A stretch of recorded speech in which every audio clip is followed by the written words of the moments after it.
우리는 모두 언젠가 마지막을 맞이합니다.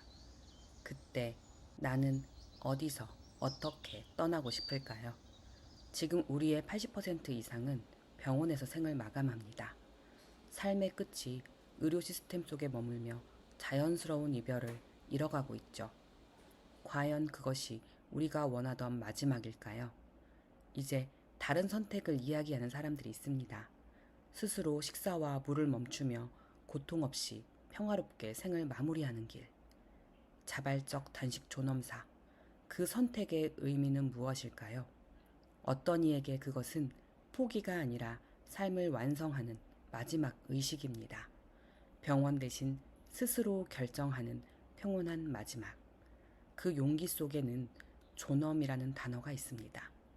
오늘은 단식 존엄사와 살레카나라는 책의 내용을 바탕으로 웰다잉에 대해 이야기 나누고자 합니다.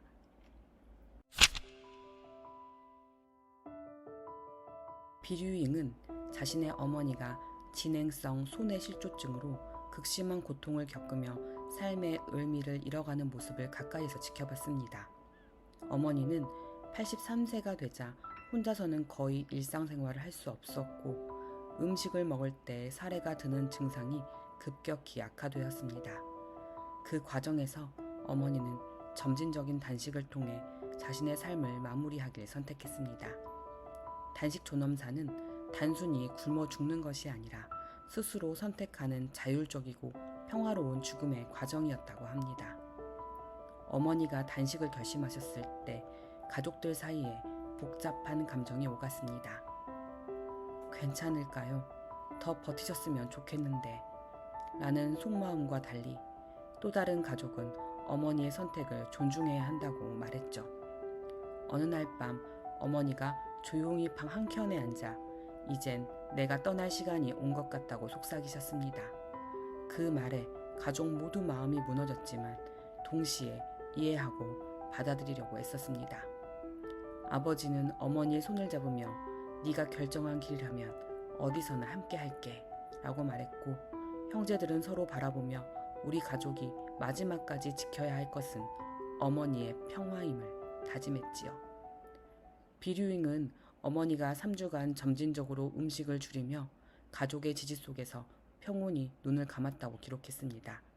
특히 임종 과정에서 허기나 갈증을 느끼지 않았고 고통도 예상보다 훨씬 덜했다고 전합니다.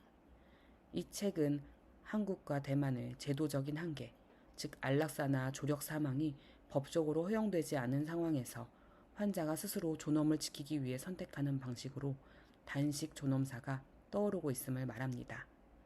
또한 단식 존엄사는 삶의 통제권을 잃은 환자에게 마지막으로 남겨진 자기 결정권의 표현이며 무의미한 연명치료로 인한 고통에서 벗어나 자신의 의지대로 조용히 생을 마감하는 권리임을 강조합니다. 비류잉은 이 경험을 통해 우리 사회가 죽음을 더 이상 금기시하지 않고 인간다운 존엄성을 지키는 삶의 마지막을 진지하게 고민해야 한다고 말합니다.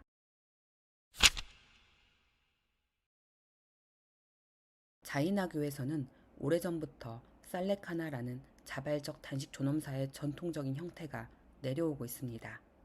살레카나는 단식 삼매사라고도 불리며 단순한 굶음이 아니라 철저한 자기 수양과 명상 등의 정신적인 준비를 바탕으로 하는 존엄한 죽음의 수행입니다.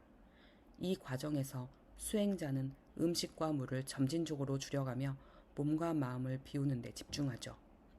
죽음은 두려움이 아닌 자연스러운 삶의 마무리로 받아들여지고 고통을 최소화하고 평화롭게 떠나는 것을 목표로 합니다. 즉 부정적인 심리 상태에서 시도하는 자살과는 명확히 다릅니다. 현대 한국 사회에서 80% 가까이가 병원에서 아무런 준비 없이 사망한다고 합니다. 이런 환경은 많은 고통과 고독을 낳고 존엄한 죽음 문화를 막고 있죠. 살레카나는 고대로부터 이어져 오며 죽음을 자연스러운 삶의 일부로 받아들인 태도를 보여줍니다.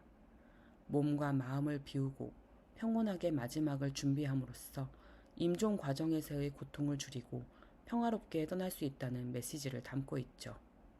이 전통 수행은 우리에게 온전하고 존엄한 죽음, 즉 웰 다잉이 왜 중요한지 생각하게 합니다. 죽음 준비 교육과 문화가 시급히 자리 잡아야 할 이유이기도 하지요. 이 살레카나를 통해 죽음에 대한 두려움을 넘어 인간다운 마지막 선택을 하는 새로운 시각을 함께 나눠보셨으면 합니다.